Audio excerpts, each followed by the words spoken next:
আসসালামু আলাইকুম। কোয়েল পাখি সম্পর্কে নানান ধরনের প্রশ্ন আমাদের কাছে আসে। কিভাবে আমরা কোয়েল পাখি বড় করি, কিভাবে ব্রুডিং করি, কিভাবে বাচ্চা থেকে নিয়ে শুরু করে একেবারে ডিম পাড়া পর্যন্ত এগুলিকে আমরা লালন পালন করি।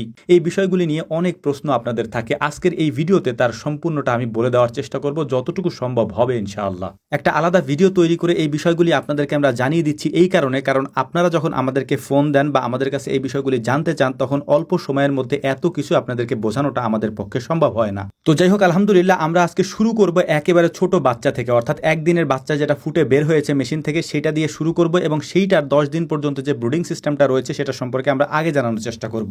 একদিনের ফুটে বের হওয়া কোয়েল পাখির বাচ্চাগুলিকে ব্রুডিং করার জন্য আমাদের সব থেকে বেশি যে সব বিষয়গুলো প্রয়োজন হয় তার মধ্যে অন্যতম হচ্ছে প্রথমত এই বোর্ডগুলি দিয়ে আমরা গোলাকারের একটা বৃত্ত তৈরি করি, তার মধ্যে আমরা পরিমাণ মতো বাচ্চা ছেড়ে দিই। যদি বাচ্চা বেশি হয় তাহলে আমরা বড় জায়গা নেই, বাচ্চা যদি কম হয় তাহলে জায়গাটাকে আমরা ছোট করে নেই। এরপর আমাদের আরো যে গুরুত্বপূর্ণ জিনিসটা লাগে সেইটা হচ্ছে ধানের কুড়া বা ধানের তুষ।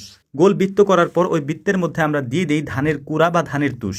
ধানের তুষের উপরে দেওয়া হয় নরম কাপড়। এই নরম কাপড়ের জায়গায় অনেকেই পেপার ব্যবহার করেন, তবে আমরা পেপার ব্যবহার করি না। আমরা নরমটা দেওয়ার চেষ্টা করি যাতে করে ওরা খুব সুন্দরভাবে এটার উপর দাঁড়াতে পারে বা হাঁটতে পারে। এই কাজগুলি কমপ্লিট হওয়ার পর আমরা একটা ব্রুডার এনে ব্রুডারটাকে এখানে সেট করে দিই। এই ব্রুডারটার নিচে 4টা বাল্ব দেওয়া আছে, অর্থাৎ 100 পাওয়ারের 4টা বাল্ব দেওয়া আছে। যেহেতু জায়গাটা ছোট তাই আমরা এভাবেই করছি।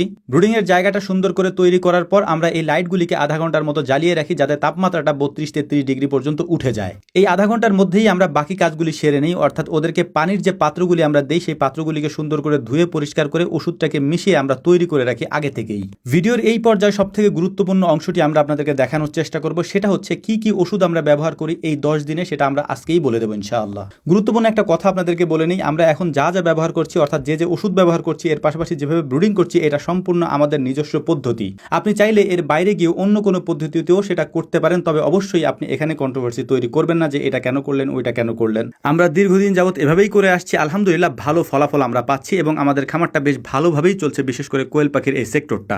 অতএব আপনার কাছে যদি মনে হয় যে আপনি এটা করবেন তাহলে করতে পারেন, আর যদি মনে হয় যে না এই পদ্ধতিতে আমি করবো না, আমি অন্য কোনো পদ্ধতিতে করবো, আলহামদুলিল্লাহ আপনি সেটাও করতে পারেন। প্রথম 12 ঘন্টা একদিন বয়সী কোয়েল পাখির বাচ্চাগুলিকে আমরা দেই গ্লুকোলাইট এবং এর সাথে দেই লাইসোভেট লিটারে 1 গ্রাম করে।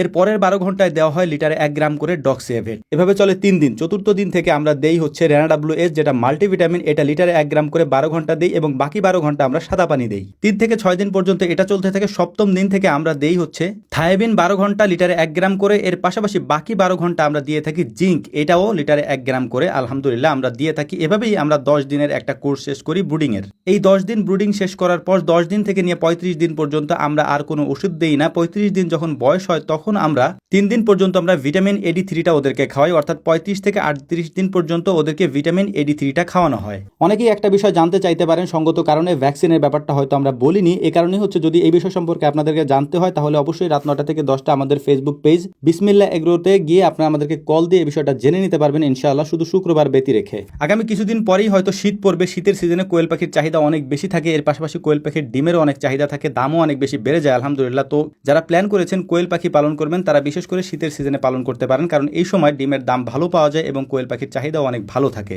আলহামদুলিল্লাহ আমরা সবকিছুই আপনাদেরকে জানানোর চেষ্টা করি, কোনো কিছুই গোপন রাখি না। এর কারণ হচ্ছে আল্লাহ তাআলা আপনাদের তাকদিরে যে রিজিক লিখে রেখেছেন সেটা কখনো আমাদেরকে দিয়ে দিবেন না, আবার আমাদের তাকদিরে আল্লাহ তাআলা যে রিজিক লিখে রেখেছেন সেটা আপনাদেরকে দিয়ে দিবেন না। আশা করি বুঝতে পেরেছেন। আসসালামু আলাইকুম ওয়া রাহমাতুল্লাহ।